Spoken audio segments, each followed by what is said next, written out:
In 1995, we celebrated the 800th anniversary of the birth of St. Anthony, with many extraordinary events, both of a religious and cultural nature. However, I think that the event that had the greatest resonance, the greatest impact, was the pilgrimage of the saints' relics throughout the streets of Italy, Europe, and the world. Here in Padua, we, the friars of the Basilica of St. Anthony, had decided that given the importance of the centenary of the event, it was vital to take at least one of the major relics to important Italian cities, and especially to Lisbon in Portugal, the saint's birthplace. But as soon as we began preparation for these trips, we were bombarded by similar requests from all over the world. The saint therefore initiated a journey throughout the streets of the world, which in over 30 months reached every continent. A journey that, after a short break, has started again and still continues today. I have had the opportunity of accompanying St. Anthony's relics on many of these trips, especially to Asia, America and Australia. And I bear witness to the fact that what struck me most was the extraordinary warm welcome the saint's devotees gave him wherever I took his relics.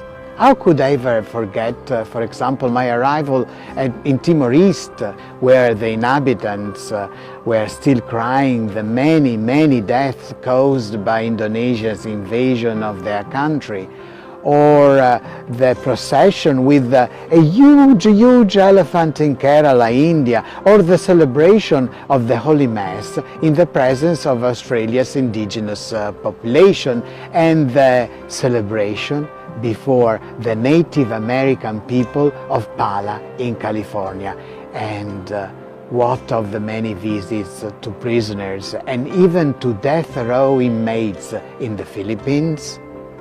Of course, all the relics that participated in the first great tour, which lasted from 1995 to 1997, and which nowadays continue to travel by car, ship and plane, are more than one.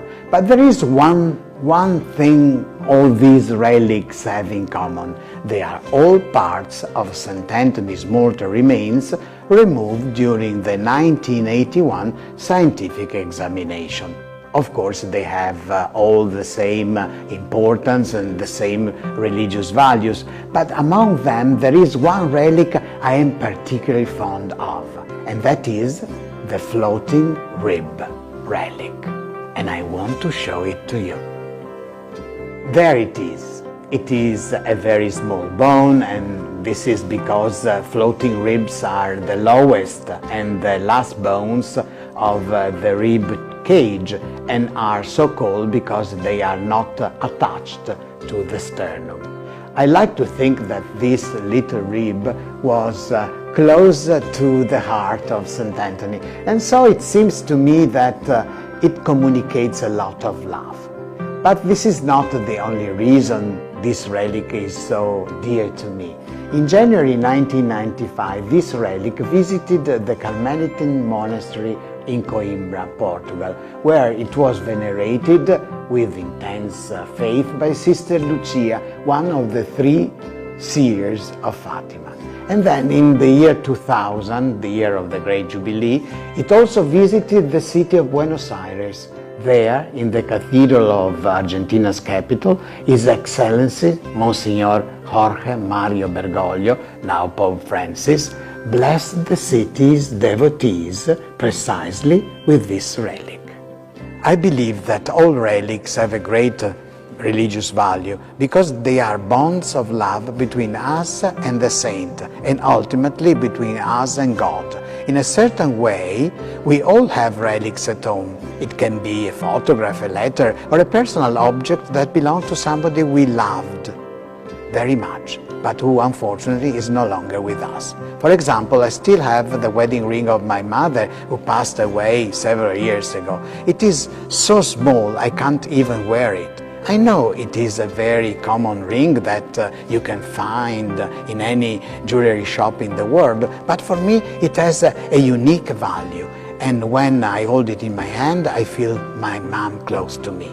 That ring is a bridge of love between me and my mother. Nowadays, because of the many means of communication available, we all know the importance, the value of connection. In fact, when we are at work on a computer, if our internet connection fails, we can no longer do our job. If our mobile connection fails, we can no longer talk to our friends or colleagues. And if we lose our GPS connection, we feel totally lost. Obviously, these are only technical connection. Relics instead offer us spiritual connection. And so when I touch a relic, I feel the presence of St. Anthony next to me, and knowing that he is always close to God in the communion of saints, I can ask him for his help, for his intercession. In thanking you for being with me during this journey of discovery of the relics of St. Anthony, I would like to pray with you once again here in front of his tomb. Dear St. Anthony, model of great holiness, please help us to live as true Christians. Open our hearts to sincere love for our brothers and sisters, so that we may never close ourselves off from our neighbors, but always remain open to and willing to help them. Dear St. Anthony, please intercede for us with the Father. Amen.